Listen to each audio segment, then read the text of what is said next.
कुंभ राशि के दोस्तों नमस्कार। सेवा व्यवसाय से जुड़े मामलों में अब गति आती दिखाई देगी दोस्तों, लेकिन फिर भी आपको सूझबूझ से आगे बढ़ने की सलाह आपके ग्रह नक्षत्र दे रहे हैं।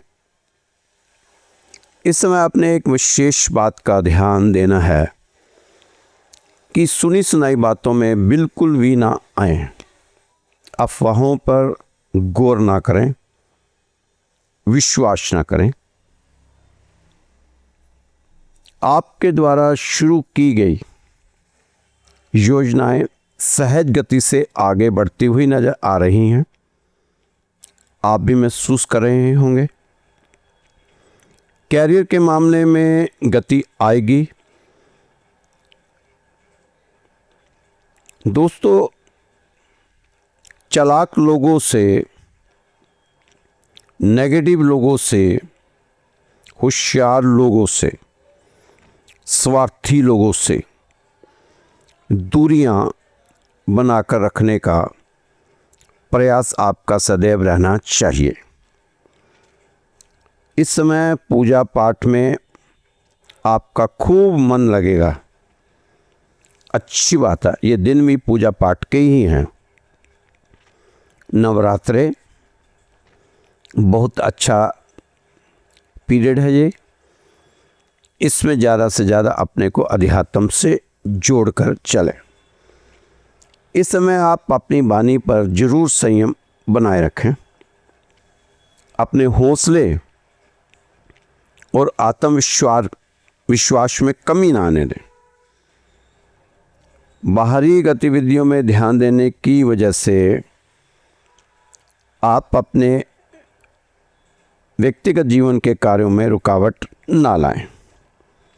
मौजूदा कामों पर पूरा फोकस रखें, पूरा ध्यान दें। तनाव को अपने पर हावी बिल्कुल ना होने दें। किसी भी कार्य में दूसरों की मदद की अपेक्षा ना करें तथा अपनी योग्यता पर ही विश्वास रखकर आगे बढ़ें। आपकी निश्चित ही जीत होगी, आपको निश्चित ही फायदा होगा दोस्तों। रोजमर्रा के कार्यों के साथ साथ अन्य गतिविधियों पर भी खुद को व्यस्त रखें, जिससे ऊर्जा और उत्साह बना रहेगा। पारिवारिक जिम्मेदारियां भी पूरी होंगी। सुकून पाने के लिए कुछ आत्म मनन और मेडिटेशन पर भी ध्यान दें। इससे आपको काफ़ी हद तक राहत मिलेगी। व्यापार करने वाले जातकों की बात करें तो ये समय आपको अपने व्यापार में थोड़ी सावधानी बरतने की ज़रूरत है, क्योंकि कुछ कार्यों की देरी के कारण आपके ग्राहकों के साथ थोड़ी नोकझोंक की नौबत आ सकती है। आप तो समझ ही रहे होंगे ऐसा क्यों हो रहा है, क्योंकि शनि की 67 चल रही है, आखिरी चरण है। 5 साल आपने बहुत अच्छे बताए और ये मात्र अब जो 2.5 साल का पीरियड रह गया था लास्ट वाला, उसमें भी 4-5 महीने तो गुजर गए। लेकिन अभी भी आपने अपने आप को सोच विचार के साथ ही चलाना है। अगर नोकझोंक की नौबत आती है, आपने ऐसी सिचुएशन बनने नहीं देनी, ये ध्यान रखना।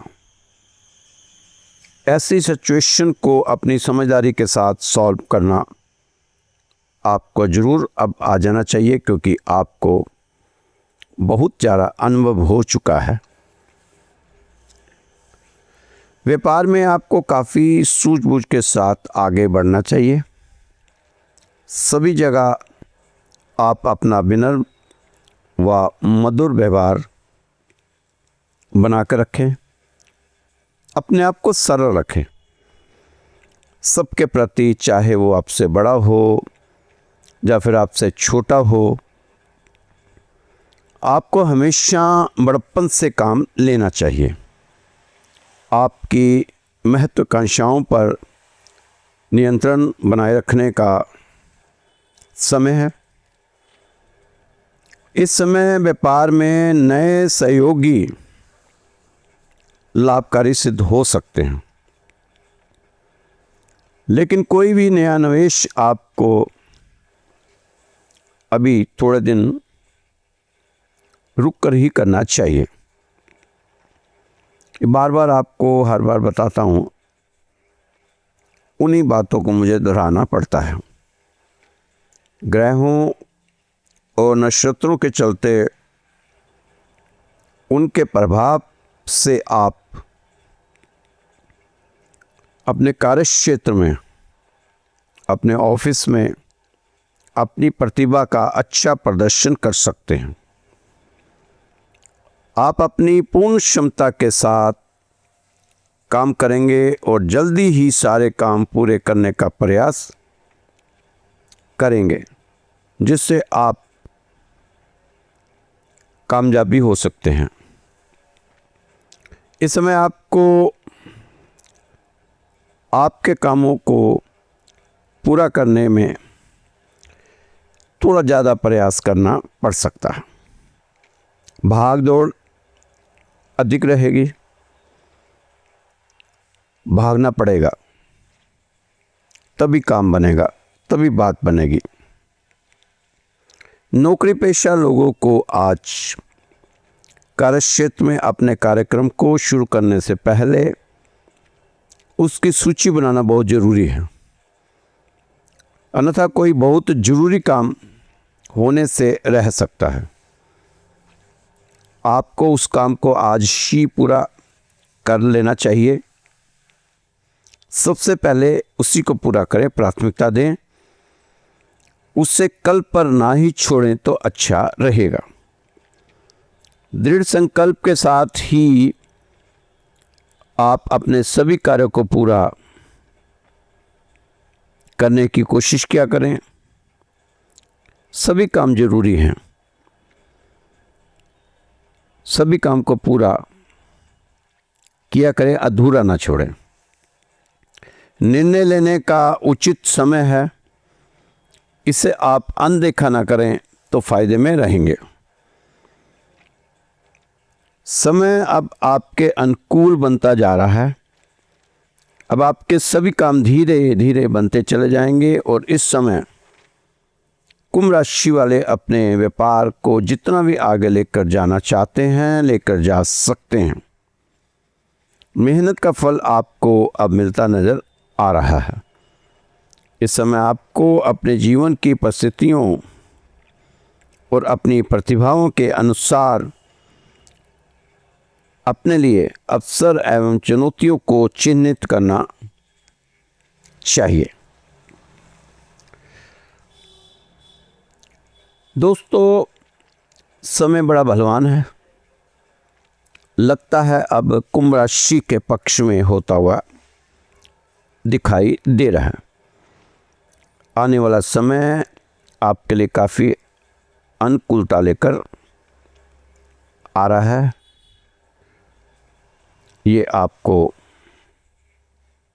जरूर ध्यान देने की ज़रूरत है कि समय आपके अनुकूल है। कोशिश करें कि जो आपके काम है उन्हें प्राथमिकता देने की कोशिश करें। दोस्तों, एक छोटा सा प्रसंग है, कहानी है, सीख है, इससे आप कुछ भी समझ सकते हैं। एक फल की दुकान पर ग्राहक और दुकानदार की रेट को लेकर उसी विषय पे बातचीत चल रही थी। वह काफ़ी पुराना ग्राहक था, लेकिन जब भी आता भाव के बारे में तोल मोल करने की उसकी पुरानी आदत थी। आज भी बस वही तोल मोल चल रहा था। केला और सेब चाहिए थे उसे। उससे पूछा क्या भाव है। दुकानदार ने कहा सेब 200 रुपये किलो और केले 70 रुपये दर्जन। वही पुराना रटा रटाया डायलॉग, बहुत महंगा लगा रहे हो, तुम्हें पता भी है कि मैं दूसरी दुकान पर नहीं जाता, हमेशा तुमसे ही फल खरीदता हूँ, पर तुम हो कभी भी लिहाज नहीं करते। दुकानदार ने कहा साहब सभी मेरे पुराने ग्राहक हैं, मैं सबको एक रेट लगाता हूँ, अलग अलग नहीं। मैं चीज़ क्वालिटी खिलाता हूँ, इसलिए भगवान की कृपा से ग्राहकों की कमी नहीं रहती। जितना सामान लाता हूँ सारा बिक जाता है और मेरे परिवार के गुजारे जितना मुझे भगवान दे ही देता है। भगवान की कृपा मुझ पे बनी हुई है। उस ग्राहक ने कहा थोड़ा तो ठीक ठाक करके लगाया करो, हम सब भी दोस्तों ऐसा ही मोल भाव करते हैं। अभी मोल भाव चल ही रहा था कि तभी वहाँ एक उधेड़ उम्र की महिला आई। उसने भाव पूछा केले और सेब का कि क्या भाव चल रहा है, बताओ बहन कितना दे दूं। फ्रूट वाले ने कहा भाव तो बताओ बहन। केले 25 रुपये और सेब 50 रुपये किलो, केले 25 रुपये दर्जन, आप ले जाइए। अब वो व्यक्ति जो थोड़ी देर पहले मोल भाव कर रहा था, रेट सुनता है और वो अपने मन ही मन में दुकानदार को जी भर के गालियां देता है कि झूठा एक नंबर का। अभी कह रहा था सबके लिए एक दाम होता है, अब देखो रेट में कितना अंतर है, कहाँ 70 रुपये और 200 रुपये, कहाँ 25 और 50। बस सोचता ही रह गया। वो महिला 2 दर्जन केले और 2 किलो सेब ले गई। ये सोचता ही जा रहा है। जैसे ही वो महिला वहाँ से निकली, यह व्यक्ति तिलमिलाया हुआ फल वाले पर चढ़ गया कि धोखाधड़ी करते हो, सरेआम तुम लूट रहे हो। उस महिला को क्या रेट दिया और मुझे क्या रेट बता रहे हो, कितना डिफरेंस है, मैं तुम्हारा कितना पुराना ग्राहक हूँ। उस महिला को बताए रेट में और मुझे बताए रेट में, क्या आपको ज़रा भी भगवान से डर नहीं लगता? वैसे तो भगवान की बातें करते हो, अपने ग्राहकों को लूटते हो। फल वाले ने कहा दोस्त मेरे बारे में कुछ भी विचार बनाने से पहले पूरी बात सुन लेना जरूरी है। आधी अधूरी जानकारी हमेशा नुकसान देती है। इंसान को पहले सारी सच्चाई जान लेनी चाहिए, फिर ही कुछ किसी के बारे में अपना विचार बनाना चाहिए। पहले पूरी बात सुनो, पूरी बात सुनने के बाद आपके मन में कोई सवाल बाकी नहीं रह जाएगा और जो मेरी बेईमानी वाली छवि आपके मन में, आपके दिमाग में, आपके चित्त में बन चुकी है, उस छवि को भी आपको हटाने में मजबूर होना पड़ेगा खुद ही। बताओ क्या कहना चाह रहे हो? फल वाले ने कहना शुरू किया कि जो महिला अभी फल लेकर गई है उनके पति को मैं जानता हूँ। आज मैं ये फल की दुकान चला रहा हूँ, उनकी वजह से ही जब मेरा बुरा वक्त आया तो सभी ने मेरा साथ छोड़ दिया था, चाहे वो अपने थे चाहे पराए थे। उस समय इस महिला के पति ने मेरा साथ दिया और मेरी मदद की दुकान खोलने के लिए पैसे दिए और फिर मैंने वो पैसे उन्हें कई बार लौटाने चाहे, लेकिन उन्होंने पैसे वापस नहीं लिए। कुछ समय पहले उनका रोड एक्सीडेंट से निधन हो गया, उनकी जान चली गई। उनके घर में 3 बच्चे हैं, 2 लड़कियां 1 लड़का। मैंने कई बार प्रयास किया कि इनकी मदद कर दूं। मैंने चाहा कि थोड़ा पैसा दे दूं या फिर जो इनके पति ने मेरी मदद की थी वो ही पैसा वापस दे दूं, क्योंकि कई गुना ज़्यादा बन चुका है अब तक। अगर मैं ब्याज लगाऊं, बैंक का ब्याज भी तो लगाऊं, पर ये महिला मानी ही नहीं। मैंने बच्चों की शिक्षा का खर्चा उठाना चाहा, वो भी नहीं माना इन्होंने। बहुत खुददार फैमिली है। तब से मैंने सोचा कि जब भी मेरी दुकान में आएगी मैं सस्ते से सस्ते फल बेचूंगा मैं तो अगर फ्री में भी दे दूँ ना, तब भी इनके पति द्वारा दिए गए पैसे सालों में पूरे होंगे। यह बहन बहुत भोली वाली है, ये कहीं रेट पता भी नहीं करने जाती, क्योंकि इनके पति भी यहीं से फल खरीदते थे। अब यह भी सीधी यहीं से फल खरीदने आती है, किसी दुकान पे रेट का पता नहीं करती। यह समझती है कि शायद बाज़ार में यही रेट चल रहा होगा फलों का, और बस मैं इनकी मदद करके खुश हो जाता हूँ, मुझे सुकून मिलता है। वो जो ग्राहक बहुत गुस्से में था, तिलमिलाया हुआ था, शांत हो गया। और यह जो फल वाला कहने लगा कि बहुत दिनों के बाद कभी कभी आती है, 15-20 दिन में एक बार, और जिस दिन मेरी दुकान में आती है उस दिन मेरी बिक्री बहुत जल्दी हो जाती है। दुकान पर ग्राहकों की भीड़ लगी रहती है। जिस दिन यह बहन आती है ऐसा लगता है कि ऊपर वाले की आज पूरी कृपा बरसने वाली है। दोस्त, मैं तो अच्छी तरफ से थोड़ा सा मदद करने का भाव रखता हूँ। ऊपर वाला पता नहीं किस बात से मेरे छोटे से परिवार में खुशियाँ भर देता। दोस्तों, इस कहानी से हमें यह सीख मिलती है कि किसी की बात को ठीक से जाने बिना किसी को भी गलत मत समझो। किसी के बारे में अपनी गलत राय नहीं बनाओ, क्योंकि पता ही नहीं रहता कि किसी की किसी बात के पीछे ना जाने कितने कारण होते हैं। दोस्तों, आप भी जब कहीं भी मौका मिले किसी की मदद ज़रूर करें और मौका हाथ से ना जाने दें। देखना आपको कितना सुकून मिलेगा और आप पे घर में कितनी बरकत होगी। भगवान खुद आप देखना आपकी मदद करेंगे। दोस्तों, इस समय जब भी आप कोई कर्म करते हो, वह केवल कर्म नहीं होता, उससे केवल कर्म समझने की भूल मत कर लेना। वह ऊर्जा का बीज होता है और वही आपके जीवन का फल बनकर लौटता है। इसे ही कर्म कहा गया है। इसलिए यदि आप करुणा के कर्म करोगे तो करुणा लौटेगी, यदि हिंसा करोगे तो हिंसा लौटेगी। तो जैसे कर्म करेगा वैसे फल देगा भगवान, क्योंकि ऊर्जा का यही नियम है कि जो प्रवाहित किया जाता है वही लौटता है। इसे जान लो और सावधान रहो, क्योंकि हर क्षण आपका प्रत्येक विचार, प्रत्येक शब्द, प्रत्येक कर्म ऊर्जा का प्रवाह है और वही आपका भविष्य बनता है। इसलिए हमारे पूर्वजों ने बार बार दोहराया है कि जागो, सजग रहो और ऊर्जा को व्यर्थ ना करो। यही धर्म है, यही साधना है, यही मुक्ति है। दोस्तों, अब एक दीपक जलाओ और उसकी रोशनी कैसी होगी, और एक साथ बहुत से दीपक जलाओ तो उनकी रोशनी कैसे होगी। या तो सब समझ ही सकते हैं कि दीपक एक साथ जलते हैं, अंधकार तेजी से मिटता है।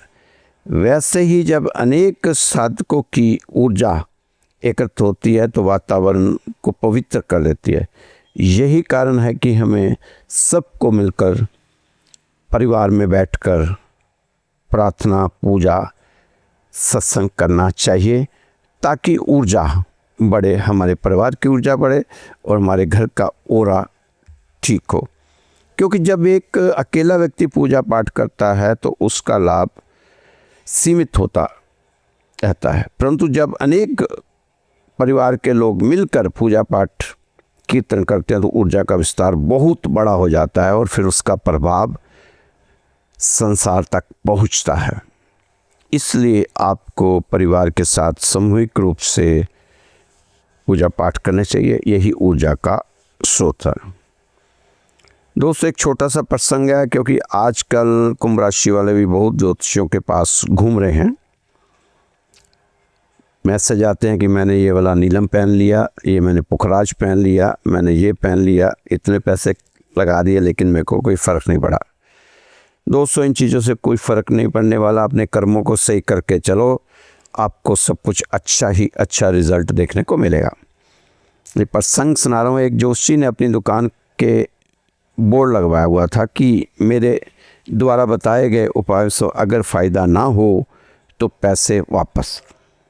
100% फ़ायदा होगा।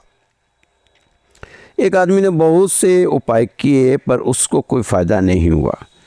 वह तंग होकर जोशी के पास गया कि लाओ मेरे पैसे वापस लाओ। जोशी ने कहा क्यों? उस व्यक्ति ने कहा तुम्ही ने तो बाहर लिखा हुआ है बोर्ड पर कि फ़ायदा ना होने पर पैसे वापस।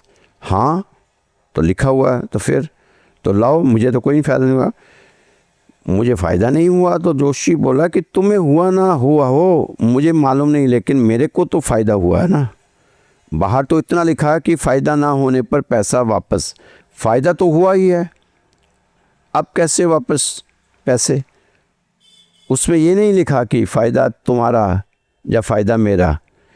दोस्तों ऐसी ही गारंटियाँ दी जा रही हैं मार्केट में आज, और लोग फिर फंसते जा रहे हैं।